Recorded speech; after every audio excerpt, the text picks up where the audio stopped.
So, to get into the NFL this week, we'll be starting off with a Black Monday segment for all the coaches that got fired, not only this week, and for the entire season. So we've got an overall list of 9 teams, which is a lot. So we're going to have a fun one here. And to help us out, we're going to have a guest on as well.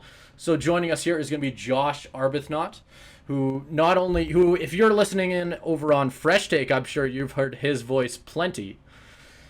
So, I'm tired. Let's get right into this one. Caleb, you've got the list of all of the teams here, so I'm just going to throw it right over to you right away so we can hop right into it. Absolutely. So we'll start off with, I mean, I'm biased, but we'll start off with what I think is the most, maybe not notable, because obviously with the news that came out just today, which we'll get to, there's maybe a more legendary, more tenured coach that just stepped down from the position, got fired, whatever, however they want to phrase it.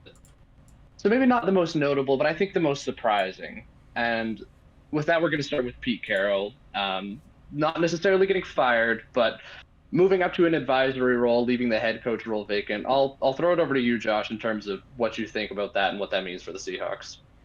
Yeah, I mean, I have a lot of Seahawks fans in my life personally. It didn't seem like a shock to Seahawks fans. I think it kind of seemed more of a shock to us outside of the 12th man and the Seattle area. Talking to Seahawks fans, that conversation had gone consistently being in the media. Seahawks fans like, so what's the Pete Carroll buzz? I'm like, what are you talking about? But apparently within Seahawks circles and Reddit and whatnot, that had been going on for a while. You keep on hearing, oh, he still wants the coach. But I don't know if this is like a Brad Stevens level thing where, Brad Stevens left the Celtics and then became a really good GM and president for the Celtics.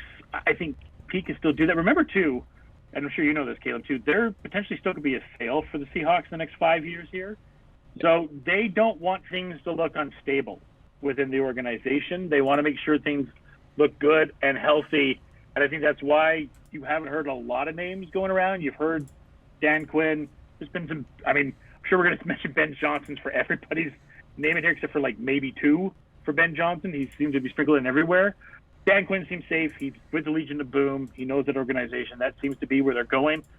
Carroll, great career there, obviously. Seems like he still wants to coach. We'll see what happens. Probably should have 2 Super Bowls. Definitely should probably have 2 Super Bowls. Sorry, Caleb. But, it's sad to see him go and not have another one of that. The Seahawks, the one thing he did with the Seahawks when he left the Trojans is he made the Seahawks a relevant contender year after year. You look at those 14 years, the Seahawks were a team that was just kind of there. He didn't really think about the Seahawks as much, and he turned the Seahawks into a year-round, at least playoff contender. So it's going to be really hard to replace that. Yeah, and I mean, obviously this news really hit me this week, and I know, Simon, you were saying before the pod, expecting me to be mad either way that Pete Carroll's going to get mad that he got fired or whatever. It seems like I'm always mad at this team nowadays, but like you said, Josh, it isn't exactly that big of a surprise, because it's something that not only has kind of been in the minds of Seahawks fans this year, but it's honestly been a bit of a longer conversation. Because even going back to before the Russell Wilson trade, a big aspect of that was, who are they going to let essentially run the organization? Is it going to be a Pete-focused team where you build around defense and the running game and the kind of style that he likes to play? Or are you going to metaphorically let Russ cook and let him kind of run the show, which is what we saw in that a couple of years before Russ left, where they really let that style play out and it kind of fell off the rails. And obviously the Seahawks went with Pete Carroll trading Russell Wilson away, ended up being a good move for them. But the most important thing, I think, to realize with why they let go of him is because this defense has not been good for a very long time. And I think that flies under the radar just because of how good those defenses were historically, especially in those, not just in the Super Bowl years, but before the Legion of Boom dissolved. They were still fantastic up until about 2016, 2017.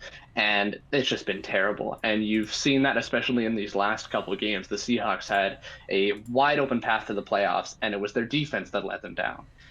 Terrible rush defense against the Steelers, terrible rush defense against the Cardinals. It's was one of the most, as someone who has watched the team for 10 years, it was some of the most embarrassing football I've ever seen them play. And it's just like that, when you are a defensive minded coach, that kind of stuff can't fly. And it's something we've been seeing year after year, because the Seahawks have been cycling through defensive coordinators. You had, after you had like Gus Bradley and all the guys who ran the Legion of Boom, Dan Quinn, possible head coaching candidate for them, another one. You start to see them run through guys who have like 1 to 2 year runs. Clint Hurt has been there a couple of years. He's probably going to leave. Ken Norton Jr. was another one. And it seems like each year, like I'm being part of the Seahawks fandom and seeing it, it's like, this guy's the problem. This defensive coordinator is the problem. Our defense is terrible, but removing this guy is how we're going to get better. Or removing Clint Hurt is how we're going to get better. And eventually you have to look up to Pete and say, you're the defensive guy. Why is this not improving? That's kind of where the solution needs to come from.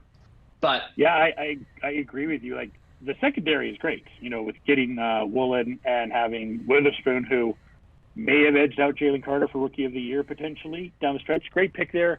Taking him, Kobe Bryant back there, Mike Jackson. The secondary is good, but like you mentioned, off the edge and that pass rush and the linebackers and the middle linebackers. When they run a Frank Clark, I'm like, okay, cool. And he was a huge disappointment for them. They made a big mid-season trade to help out that linebacking core. Didn't really help. So when you have, like you said, a defensive coordinated-minded coach there, that's something you have to fix. And it seems like they're going to bring in a defensive-minded coach in Dan Quinn, if not maybe Mike Vrabel, who are two defensive-minded coaches. So on their minds, whoever they do bring in, it'll obviously be centered around the defense, because the offense is good. My question to you is, I pitched this to a few Seahawks fans, and some of them seem lukewarm on it. Some of them seem okay with it. Some of them kind of like the idea. Quarterback position is a questionable position right now for them. Geno has that contract, but it's not that hard to get out of it. I'm not bringing up the bring Russ back stuff. I look at the Commanders, for example, and I look at a guy like Sam Howell, who will not be the quarterback of this team most likely next year, because it looks like Drake May will more than likely be the Commanders' quarterback. Would you be opposed at them throwing a 4th or 5th round pick to Sam Howell to potentially be the quarterback, or a guy like that, or do you want to roll back next year with Geno? Yeah, I mean, I think the biggest thing is, as a Seahawks fan, you're kind of just tired of the mediocrity. Like, that's kind of where this team has been at. It's been, we had because like you said, Pete Carroll has made this team a team to respect for the last 14 years that he's been there, which means they've been consistently good. But since 2014, 2015, they haven't been great. It's been 10-6, 9-7, 9-8 now. And I think when you're looking at a guy like Howell, potentially bringing him in for the Seahawks, I think it really is kind of taking this young core that you've built and just kind of taking, I think, either kind of just a sideways, like it's not going to be any sort of improvement over Geno, I think. In terms of what I like for the quarterback of the future, I do think you ride it out with Geno. Like, I do think Geno has shown enough to show that he is a good quarterback, and he has not been the problem with this team. Watching this team week after week, the offense has struggled. The offense has been slow, but I think more than anything, that has been offensive scheme. And I also think it's been offensive line issues, because a lot of the time Geno does not have time to throw the football. And I think you kind of have to give him that extra year to ride it out. I wouldn't be opposed. I think if I'm John Schneider right now, my ultimate plan is to, after getting a new head coach in place, what direction they'll take with that remains to be seen. But in terms of quarterback, I'm keeping Geno that extra year, but I'm also trying to get a quarterback in either the late first round, early second round, hopefully aiming for kind of like a Jalen Hurts situation, ideally, where you can let a guy sit behind. Be there. JJ McCarthy will be there. Jordan Travis. There's guys there. I think a lot of people look at that top echelon of those 3 quarterbacks, but that back set of quarterbacks there, I guess Penix is kind of the 4th one there, but that back level of getting a JJ McCarthy or a Bo Nix, and you don't have to play them next year. You don't have to play a Bo Nix or a JJ McCarthy at all next year. You can let them learn under Geno.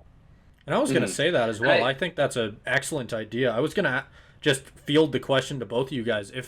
because the main thing that I keep on hearing whenever I hear people talk about this specifically is obviously they're not going to get a top three of whoever those top three quarterbacks in this draft are going to be.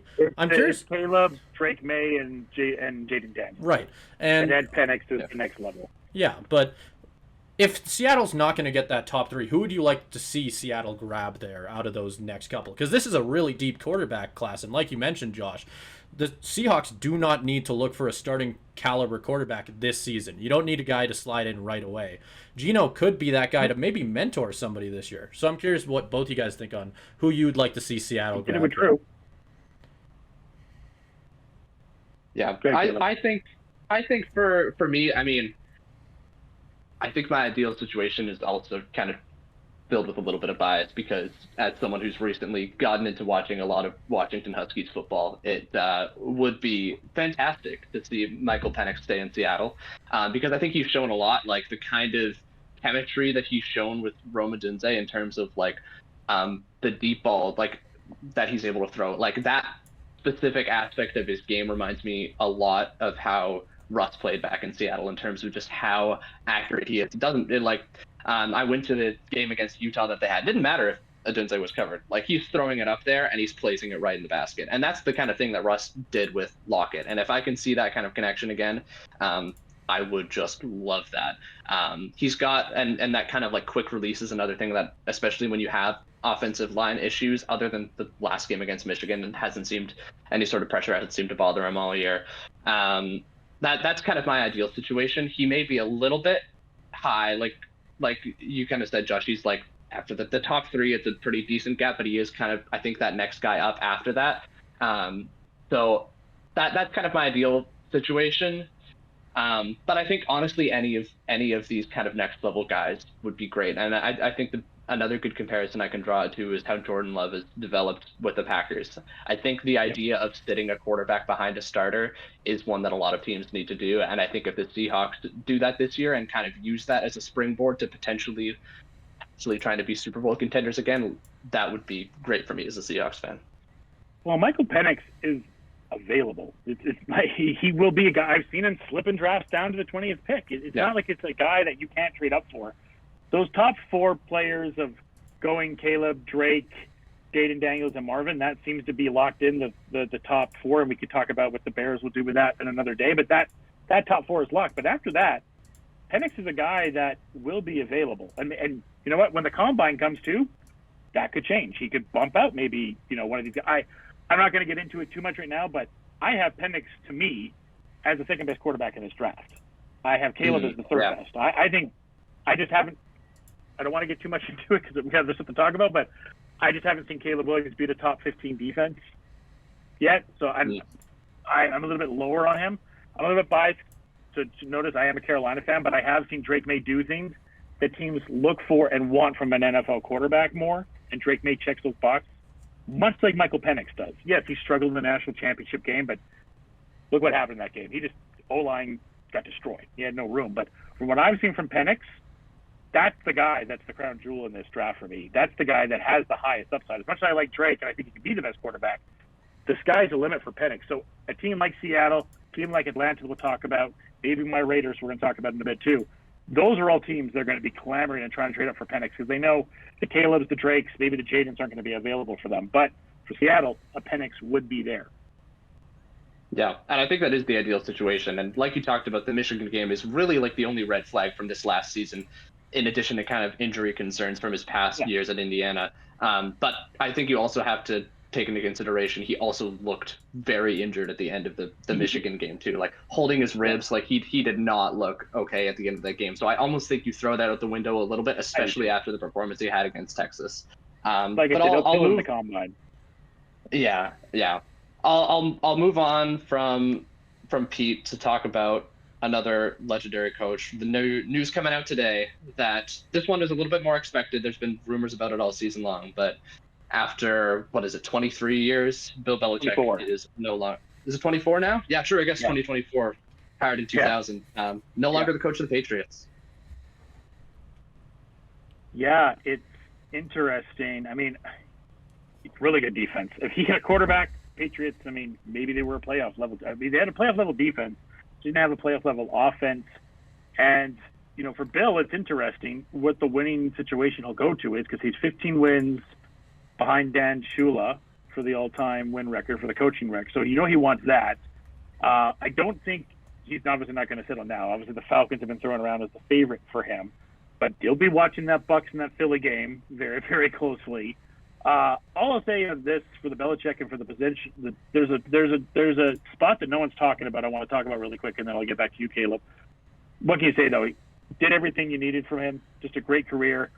He's now also with the Dan Shula thing. He's also got to get one over Brady, because it's kind of like the Kobe and Shaq. Right now, Brady's winning the divorce right now, so he has to go over that. But it was time. Patriots are ready for a clean sweep. It seems like Jared Mayo will be going there. If McDaniels goes back to the OC position there, or if he follows Belichick, who knows? Obviously, people know me as a Raider fan, not a big McDaniels fan for obvious reasons. But the one position I look at for Belichick is, what is Shad Khan and the Jaguars doing?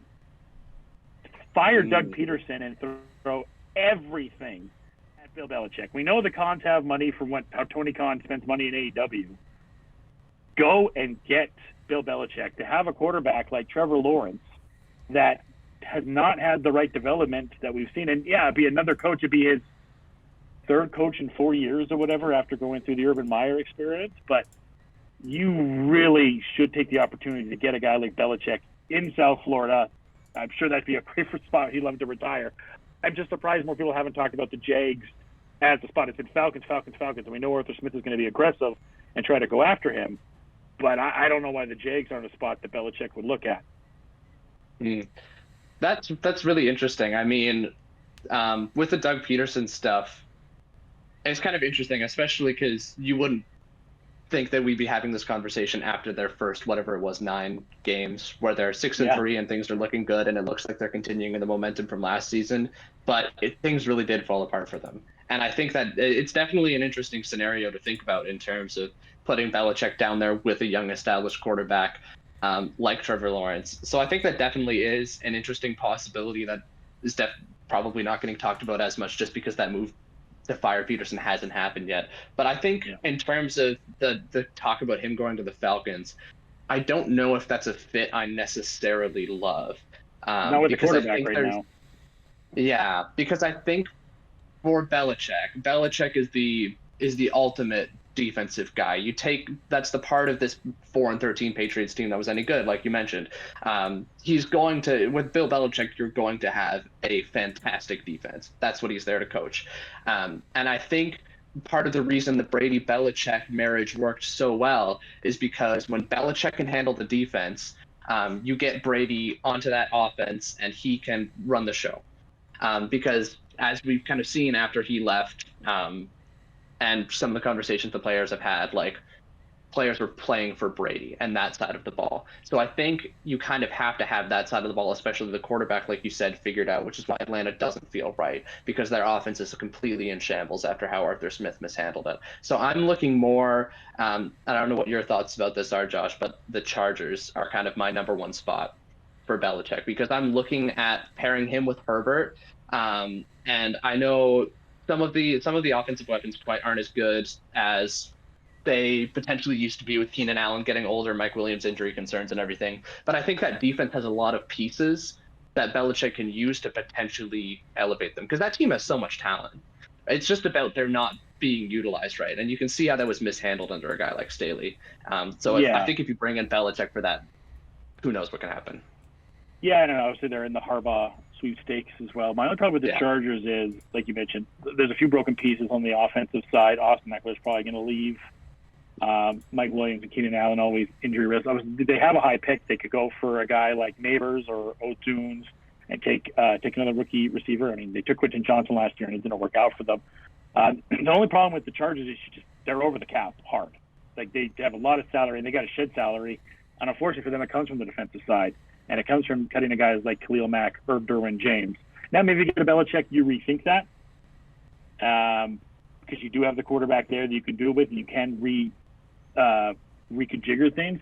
My only thing is with the Chargers, and I kind of talked about this in the show earlier, I'm almost wondering if they should just scorch earth in a way, just get a young-minded coach like a Ben Johnson or something, and get rid of those heavy contracts, get another young receiver in there and just kind of reset. And if it works, then it works. But again, Belichick going to a sunnier location makes sense. The Chargers are obviously, they're going to wait for Harbaugh, and that's going to kind of be first and foremost. But And I was going to say on that one as well. Yeah, and I was going to say on that one as well, most of the Chargers fans I have talked to are very high on Harbaugh. I think that's the person they really, really want. That's the big rumor I keep hearing over and over and over, is that they really, really want to wait out for Harbaugh. Even though, at least to my knowledge, it's still up in the air whether he wants to come to the NFL and if he wants to leave Michigan. But I think that's a really interesting one. I was about to ask what you guys think on potentially Harbaugh even going to the Chargers if we want to move there. I mean, there just needs to be two teams from Harbaugh. It's Vegas and it's the Chargers. And I don't think there's any in between for those two teams. We'll talk about Vegas in a bit because obviously I'm a little more close to that situation. But he already has a quarterback set, ready to go there, and he's been good with quarterbacks. And he's been good on they have all the weapons there. Kind of the same with Belichick, right? These are two high-level coaches, kind of like what Caleb was talking about, that could take a team that have pieces and make them work. Yeah, and I think either way the Chargers go, like I think if you go Harbaugh or if you go Belichick, like I think either way you're going to be good, because I think Harbaugh is a fantastic coach, and he's proved that again and again because he's done it at both levels, right? He's coached that Niners team, and you saw what happened to them after they let Harbaugh go, where they just completely crashed and burned to the ground before Shanahan kind of brought them back up to relevance again. And then seeing what he's done with Michigan, again, a program that wasn't quite the same level in the past, finally bringing them back to a national championship. Like, he can do that same kind of thing for the Chargers. And I think something you were talking about, Josh, in terms of the Chargers, like scorching earth and just kind of starting over. Well, I do think I'm generally like in favor of that for most teams, because I think holding on to the idea of what you wanted your team to be for too long is never a good idea. But I think for the Chargers, you almost can't afford to do that just because of Justin Herbert. You only have so many good years of him, right? Like, when you get a guy like that, you have to capitalize on that. And I'm thinking of the Chargers as almost like a complete reclamation project, because again, I look at that talent, and you're right, you're going to have to shed some of it because of cap problems. But we've seen what smart GMs can do with cap problems. They can try to retain as much as they can. They got to get the GM first. It's true. They've got to find that smart GM too. And it can't be Belichick, by the way. The GM can't be Belichick. He just have him as a coach. Should be. I think we're both on that same page, Caleb. He's just coaching. No GM Belichick. Because that has led to complete disaster for New England, and I think that's a big part of the reason why he's not there anymore, because of just how terrible he has been at building that team. He's fantastic at coaching it, but in terms of building it, and especially in the draft, that receiving room is like terrible for so players. Name me an offensive player that he's drafted that's good other than Gronkowski. Do you think Bill Belichick is going to want just a coaching role, or do you think he's looking for coach and GM again? He wants to be Dan Shula and then maybe try to get that Super Bowl ring to Ty Brady. I think that's the more important thing to him right now. Yeah, and I think for him, it's definitely, if you're Bill Belichick, for as confident as you probably have to be in yourself at this point for being probably the best coach in NFL history, you also kind of have to realize all the noise that's been around his GM aspect of the role. Like, it's been well known for a while that that's not his strength. So I wouldn't be shocked if he was okay giving that up.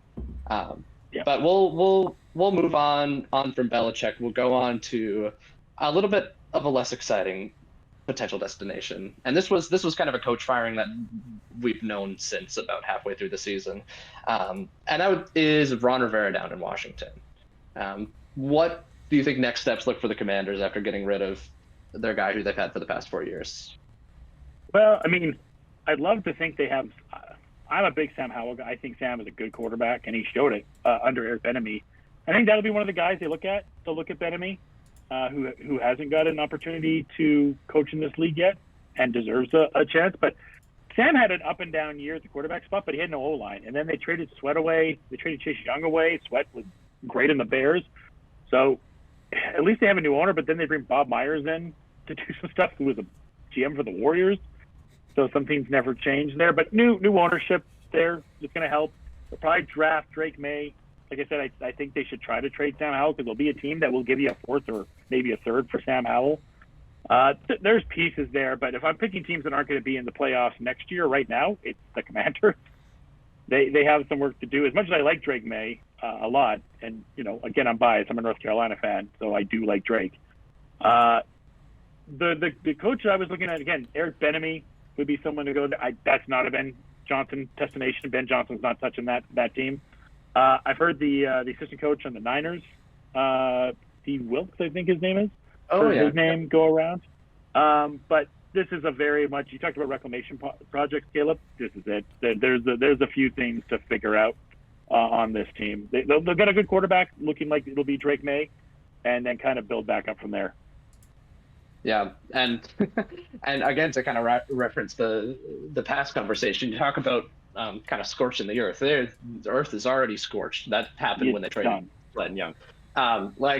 It is a definite, whatever coach they bring in is going to be a coach that is going to have to be okay with a year or maybe even two of being bad and rebuilding. Yeah.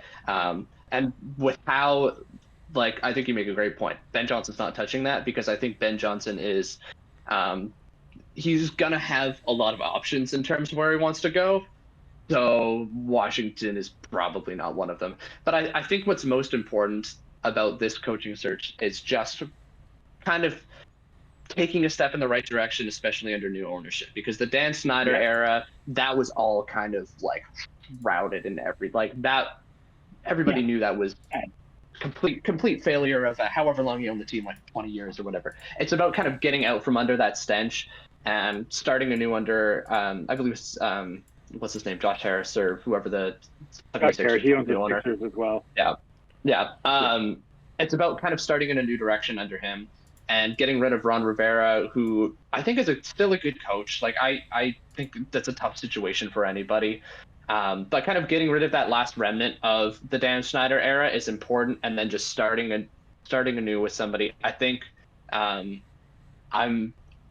I'm the Commanders, I'm totally focused on Bieniemy, because I think that's a perfect transition. He's already been in the room for a year, and his name has come up in head coaching conversations for the last 3 years, and so the guy's got to get a shot. It's time. It's time. Yep. And to mold a guy like Drake May, they start. Yeah. We'll move on to another a lot more interesting destination than the Falcons, with a lot worse of a coach that just got fired, which is Arthur Smith and the Falcons. Who do you think might be going there, and what do you think of Arthur Smith's tenure on this team? Man, it's just it's such an electrifying offense. I mean, fantasy-wise, all of us touch one of these guys for fantasy.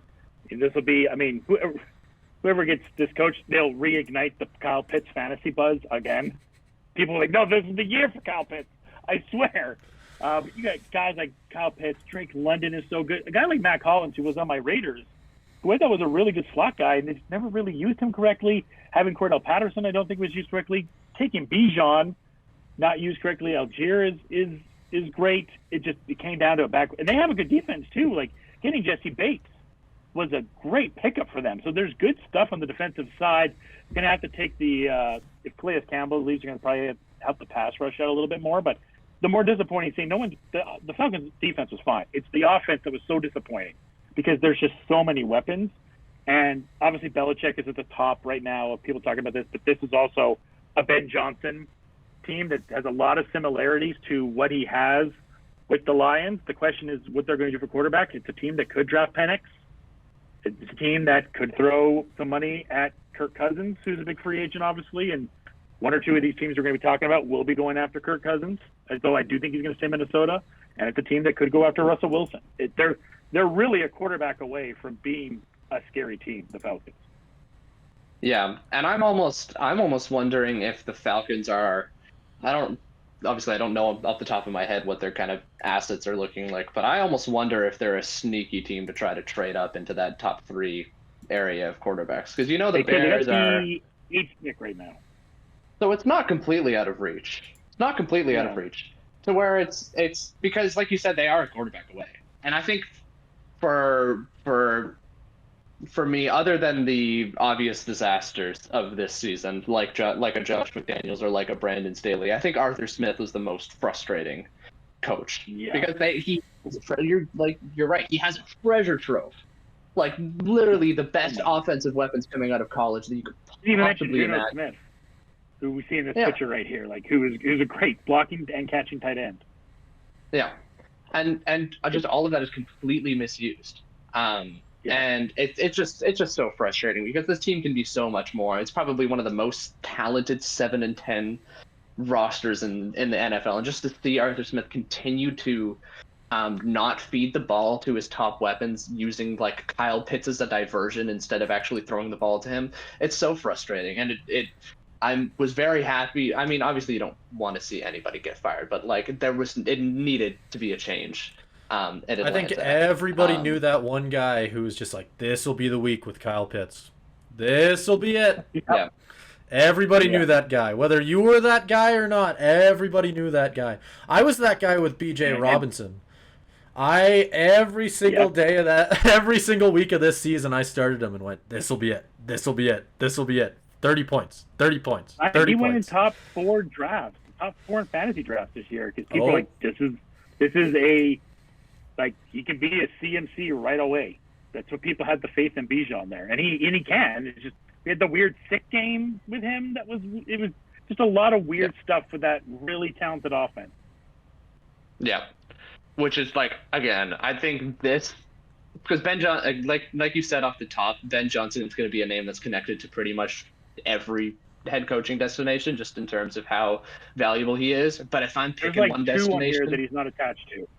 Yeah, the rest of them, it's like, well, he could go there because he's probably got the whole wealth of options in front of him. But if I'm Ben Johnson, this is the place I want to go. I want to go to Atlanta because I'm an offensive guy. I've turned around Jared Goff in Detroit and turned that offense that most people probably thought wasn't going to be anything into something really special. And I have been grounded to a top 5 receiver, 6 receiver, whatever. Yeah. And just having that opportunity for Ben Johnson, like I can't imagine any other scenario on that list being more enticing to an offensive-minded guy than the Falcons. Absolutely. But I'll move away from the Falcons. We'll go into the last big firing in the NFL, at least that happened this week. And that is another really long tenured guy. There's been a lot of coaches who've been there forever who are no longer going to be there, and that guy is Mike Vrabel. Josh, what do you think about where the Titans go from here, and potentially where Mike Vrabel goes from here as a potential candidate for the Patriots? I mean, you keep on hearing Jared Mayo the most, but Vrabel's up to, I still don't understand this one. I do not understand this. You just had a good game beating the Jets. What is he supposed to do? Like, you traded A.J. Brown away. You know, he's developing a rookie quarterback in Will Levis this year. You know, you gave him Malik Willis. You gave him these 3 you keep on drafting different quarterbacks, not giving him the right choice. He doesn't have major offensive weapons. Tyshee Spears is nice, rookie running back. It seems like Derrick Henry is leaving, but what do you want from this guy? You traded away half the pieces on this team. What do you want from me? This is one of the best 5 coaches in the league. It's absolute insanity. I can't even think about who they're going to hire because I still think the best guy to have is Mike Vrabel. I don't understand this firing at all. It's absolutely asinine. Mm-hmm. And I think it's really interesting, just a lot of the conversation around it in terms of why it happened. Because a lot of it was kind of like, there's rumblings of, it's like, was it a power struggle? Was Vrabel, because I know there's pretty well known that Vrabel was not happy about the whole A.J. Brown trade. Of course not. And Why so, would you be? and yeah, well, exactly. And in terms of how the roster management has been, and you almost wonder if the ownership over there is just like, well, that's enough. We don't want to have, we want to have somebody who's doesn't have that big of a voice, and that's never a good move for an organization. And I think to some extent, I mean, it's not like the Titans have been the most fearsome franchise the last couple of years, but they're not that far removed from like going to the AFC Championship, being a constant contender in the playoffs. Like, it was only a couple of years ago that I believe they were the 2 seed. So Yeah, he's last year they had the one thing they did with the Jaguars that they blew it. yeah, and it's the because Vrabel is obviously he's proven himself as a great coach, and obviously when you've been in one organization so long, like the questions are eventually going to come up on when change is needed, but it does feel a little bit mistimed. I think maybe I'm not like as frustrated about it because I can see wanting to like kind of change out like with Derrick Henry going, like it seemed like a period of transition for them. Yeah, you But can get it from that side. I do feel like they almost should have given him one more year. It feels like a year too early. If you have another repeat 4 or 5 win season, then I can see it. But this does feel like a step too early. Yeah, and just looking at the online side of things, you're looking at a guy like Kellen Moore. Heard Kellen Moore's name quite a few times. The Chargers, OC. Eric Bieniemy's been around here. Aaron Glenn, who is not the Detroit coach we're hearing a lot about, the defensive coordinator, former secondary. I can't remember if he was safety or corner in the NFL right now. It's been a while.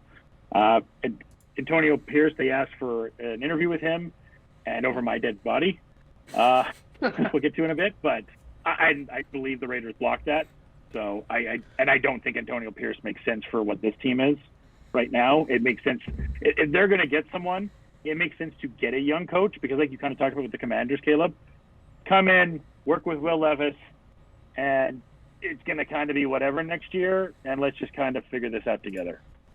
Yeah, it's going to be because you can go one of two ways. I think with both the Commanders and the Titans, because I think getting rid of Vrabel signals that they're kind of positioning themselves for a rebuild, that they are kind of thinking it's time to kind of tear down. Maybe you keep Levis and develop him and then build a roster around him.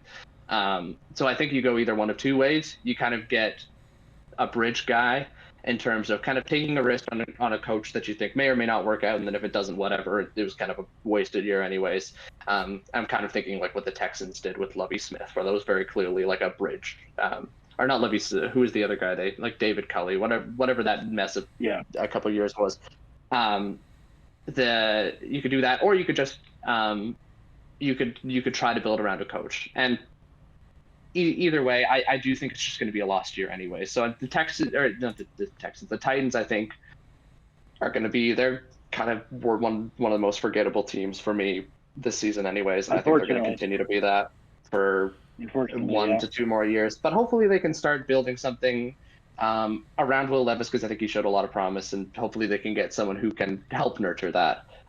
You brought up Antonio Pierce, Josh. I'll let you just fly right into that once we're starting to talk about some of the vacancies that are already open. So I'll just let you have the floor. I mean, it's a Harbaugh Pierce decision. There's no other decisions with Vegas. This is the other team that. I mean, I guess the Titans are a team that Ben Johnson's not going to go to, but Raiders aren't considering Ben Johnson either. Ben Johnson would like to go to the Raiders potentially because there is weapons there, but this is a Harbaugh or AP decision. It's not close. You see the picture right up. This isn't about X's and O's anymore. This is about culture. The Raiders have been in the doldrums of the NFL for 20 years and lost who they were, and they found who they were in these last 9 games now. When you have Marcus Allen, you have Charles Woodson and all these ex-Raiders in the locker room with the current players. It's about setting the culture of what it's supposed to be a Raider. This is one of those legendary teams of the Packers, the Cowboys, and they've been lost, and they've been terrible the last few years, and he's reestablished that. And you have guys, you guys on the outside, Josh Jacobs took forever to come back here, right? Terrible decision by McDaniels not to pick up his option. You've seen guys like Max Crosby super frustrated about losing. Devontae Adams, trade rumor. You know what happened when Josh McDaniels left? No more trade rumors leaving for Devontae Adams. This is a team that wants to play. Jimmy Garoppolo, who was benched, said, I don't care. Let's play for AP. And obviously he's getting $20 million plus to sit on the bench. So I'm sure he's happy with that. But this is a different team. You brought a guy like Jack Johnson, who completely changed his game in the offense. The Raiders went from giving up 25 points a game to 15 points a game on the defensive side, led by Max Crosby. Spillane did a good job. Coombs did a good job. It's a no-brainer for Vegas. You bring back AP because if you don't, Caleb and Simon, the players are going to revolt against you. It will be a bad scene. Even if you bring Harbaugh in, it's a no-brainer. Yeah. And I think, yeah, I think the most important thing you touched on there is the culture aspect of it. Because even thinking to what we talked about at the top of this segment with Pete Carroll, that's what made Pete Carroll such a good coach, is because those players wanted to play for him. Like you Much talk like Dan about, Campbell. like you talk, yeah, you exactly. One of the best head coaching hires we've seen in the past 5 years. That is how you build a team. The offense, like whatever side of the ball you come from, that strategy is important, and we've obviously seen that work with kind of more strategy-focused minds like Sean McVay, Kyle Shanahan. List the names, but I think the culture is ultimately what's most important for a head coach, because the other roles you can kind of delegate, but the culture fit, that's about the guy up top. And so we've seen that instant turnaround with Antonio Pierce. It was instant. As soon as McDaniels was gone, you see just the spirit of that team change. And that's something you can't take away. And I'd be interested to get your thoughts on this, because I know we've heard Mark Davis talk about how disappointed he was in himself that he didn't hire Rich Bisaccia after what Bisaccia did in very similar situation, taking over for John Gruden, and then the team instantly kind of rebounds, doesn't hire him, hires Josh McDaniels. We all know how that went. Do you think that is kind of enough to prompt him? Because there's always the fear, right, that he's not going to go with the obvious move. Yeah, I think that's a big factor too, and the fact too, he listened to the players, because the players came to him and told him to fire McDaniels, right? Devontae and Max and the leaders of the, so you got to fire this guy. Like it's not working, and the players are the ones in the media being vocal. It has to be AP. So, and what they did, not bringing back Bisaccia, and how everything kind of fell apart with Derek and a team that was a playoff team. This is a team that has really talented. You have 2 All-Pro players on this team as of this year right now, with A.J. Cole and Max Crosby. And let's be honest, Devontae's still a top 10 receiver. Josh Jacobs is the top 10 running back. Jacob Myers is the top, 15, 20 receiver. Quarterback will be a discussion they have to figure out. I like AOC, but obviously maybe want to solidify that position a little bit more. But sorry to long-wind it. Obviously, with our two teams, a little more passionate. But yeah, the Rich Bisaccia thing, with especially too, Rich Bisaccia wrote out personal notes at the end of the year for each of his players. They were all behind him. You can't give something like that. I'm bringing a guy in like Jack Jones, who was cut by the Patriots, an AP guy, and played like a dog for him. And that's the kind of stuff you're going to get for it. Maybe you don't have to do a long coach, because the same two people got to remember, Mark Davis isn't like some of these other owners where he's flush with cash, and he's still going to pay John Gruden. I think he's got one more year paying Jack Del Rio, and he's going to be paying McDaniels for another 5 years. So he doesn't have all the money in the world. So yeah, go get a John Harbaugh and give him another 8-year deal, or get Antonio Pearson, give him 2-3-year deal.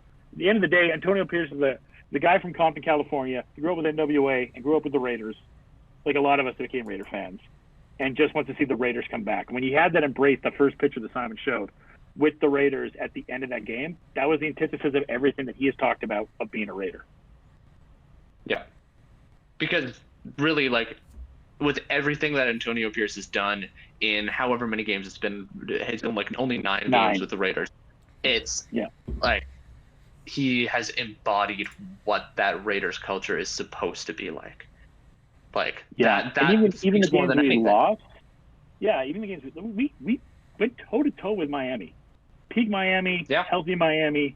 We went toe to toe with that Miami team, and we didn't win, but it came down to the very end. The Minnesota game still frustrates me personally, but hopefully we're talking here. Hopefully I get a chance to come back in here and we have a chance, because I think much like with your team, Caleb, and with my team, these are teams that could very easily, with the right situations, be back in the playoffs next year like they were the prior year. Well, for you, for example. Yeah, absolutely. We'll transition over to the one last. We kind of touched on the Chargers already, so I won't go on that for too long. There's one last vacancy in the NFL we got to talk about, and that's just kind of the question: who the hell would ever want to take the Panthers job? Weirdly, Ben Johnson's connected to them. I think Kellen Moore is connected. I mean, so the running back situation is an absolute cluster. They tried to bring Miles Sanders in there and tried to make that work. Thielen was nice. they don't really have a reliable receiver there. Mingos was okay. Mingos was okay at times. I like the defense still in Carolina with Burns there. Bryce, man, I don't know. It looked. There was 2 games he looked good. Caleb, 2. Yeah. I don't think you can like. The thing with the Panthers is I think it was just such a disaster. Like I don't know. I'm not ready to make any judgments on Bryce Young yet. I think you got to have a little bit more patience with that, but it is going to be so tough. Because I think the biggest thing, like you go over their roster and like you said, you can find some pieces that are enticing. Guys like Brian Burns, like you mentioned, like there's good pieces. But the biggest thing that I think, and it's something that Bill Belichick preached, is if you're a head coach, the most important thing is that you have a good owner and you're ensuring that. And with David Tepper, throwing drinks on the Jacksonville fans and whatnot. If I'm a head coaching candidate and someone who's relatively, this is why I say, like, you say Ben Johnson's connected to them, and I laugh because Ben Johnson is someone who has options, and he's not going to, if anybody has options, the option they're going to choose is going to be not Carolina. That kind of makes the decision. If you've got 2 options to go for a head coaching spot and one of them's Carolina, your decision's already made for you. I think that's just how bad it is, especially with how impatient David Tepper has been, because it's not just the attitude around the team with all the like throwing drinks and tantrums and whatever he's been, all of that terrible garbage that Panthers fans have had to endure. It's also just the impatience, like firing Frank Reich 11 games into the season. He's just proven that such a quick trigger to fire coaches. And I know, like, Frank Reich only won 1 game out of 12. Bad situation. But did he deserve to get fired faster than Urban Meyer? Like, that's... And even, like, I was listening to a podcast, and they pointed this out, is that it isn't just an NFL thing. It's David Tepper also owns, I believe, an MLS team, and he's only owned these teams for a few years, and he's fired 2 coaches on his MLS team and 2 coaches on the Panthers already. Hasn't been that long. So if I'm a coach, I'm thinking I've got almost like no job security here because this is already a terrible situation. They're going to be losing a lot just because the roster isn't quite there. Do I have an owner that's okay with that? Because I don't think you do. So that's why I'm like, if you're going to the Panthers, you're going to have to bring in a guy that's like super who's you're going to have to bring in a guy who isn't one of these top coaching candidates, because none of them are going to want to go here. You're going to have to take a shot on a guy to say, like, hopefully this guy works out because he's not going to be wanted anywhere else. Let's just take a shot on some random guy, because I don't think anybody's going to want to go to Carolina. It's a rough situation there. And to jump in here, Kellen Moore before I. Or actually, I'll let you go ahead because I'm almost trying to transition out of Carolina. So I'll let you make a last point. Okay, all I was going to say really quickly is before I got on here, Kellen Moore was connected. Sorry, Simon. Oh, no, I was just going to ask, because the one name I've heard, I think, 100 times here is Ben Johnson.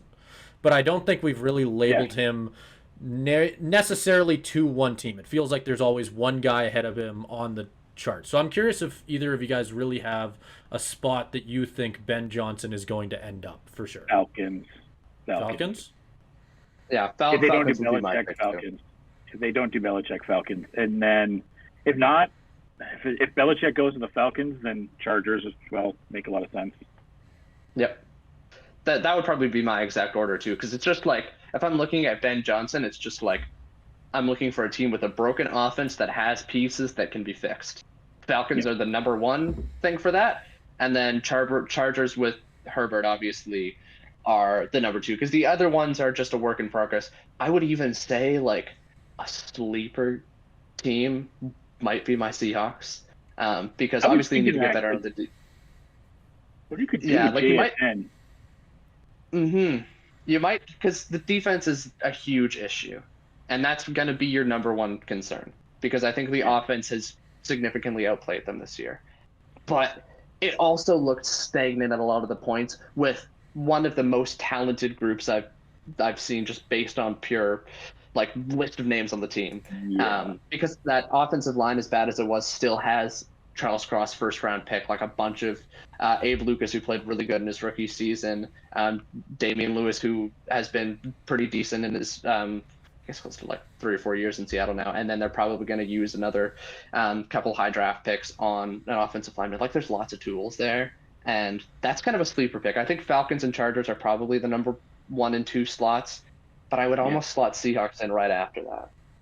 You know what, too, with the Seahawks side of things is, too, of what he's been able to do with Monty and with Gibb, to do that with Walker and Charbonnet, because if you come into the season, and if you had Walker and you're in a keeper league, everyone's like, you can't keep Walker. They got Charbonnet. And brief chances I got to see Charbonnet, I was impressed, but they never really used Charbonnet correctly. And for what he's been able to use Gibbs as, I think he could use Charbonnet as that. And you're going to see, too, there with the Seahawks, JSN's going to probably move to wide receiver 2. In all respect to the legend Lockett, going to probably move down to 3. JSN could be number 1 by next year, more than likely.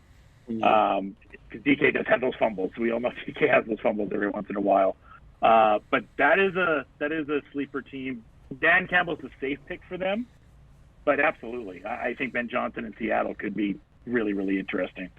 Yeah, and I would almost be more excited about that too, because if I'm thinking, Dan Quinn is obviously the name that's been linked, but that kind of feels like a little bit too much of what we already felt. It's very safe. Yeah.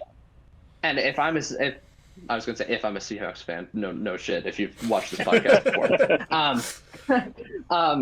As a Seahawks fan who has watched and obviously loved, especially the early years of the Pete Carroll era,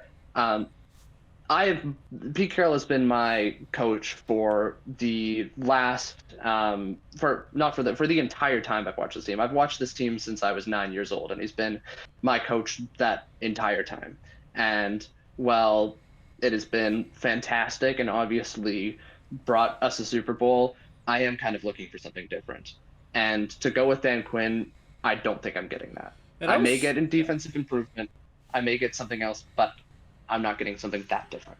And I was going to point out as well, it feels like even in Dan Quinn's last couple head coach, especially his last one, I believe it was Atlanta, with that one having so many, not a lot of success around there. I don't know why, personally, he's the number 1 guy to come back for Seattle. I understand there's like you said, he's the safe pick. He's the guy who you already know what you're going to get out of him, but I kind of agree with you on that one, Caleb, where I kind of want to see something different if I'm with Seattle on this one. I actually like Ben Johnson. I think you're bringing in something new. So I agree with you there. Yeah. Well, Dan went to the Super Bowl with the Falcons. Obviously, that was like the highlight he had. But a lot of people contribute that to Kyle Shanahan more than almost Dan Quinn. Yeah.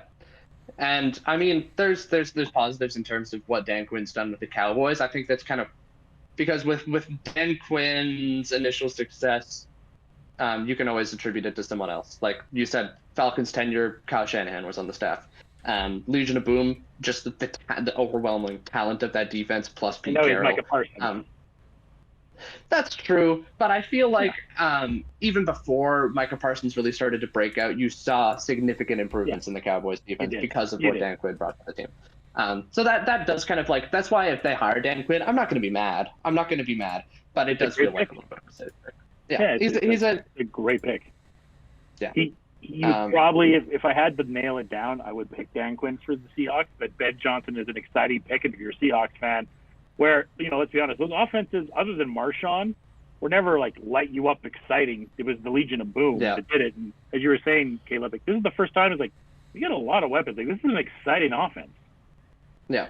It almost feels like it's bringing me back to like 2019, like last prime Russ year. That's, other than the Super Bowl years, like that was the most exciting year of Seahawks football that I remember watching. Is just when they fully unleashed Russell Wilson and all that he could do in the league. And obviously the wheels fell off, and he started playing a lot more poorly throughout the future. But those first few games were so enticing, and I really wish, like, I'm wishing for a team with a good offense. So I think if we can get Ben Johnson, that would be incredible. Absolutely. Yeah. I think we've hit on all the teams then. I think that's it. Yeah, I think we have. That's completed the coaching carousel. Wow. Love it. Only I'll took just us... say one more thing. No, go ahead. Oh, go ahead. I'm sorry. I was just gonna say, if Mark Davis is listening to this, please hire AP. Please just make it official as a torture, please. That's the final message right there. Hire AP. All right. Please. Yeah. Well, Josh, thanks for coming on. For sure, it was a lot of fun. I was more than happy to let you guys carry this one. It was a lot of fun being able to listen to you guys just go off on this. So we've got NHL coming up next, right after this one.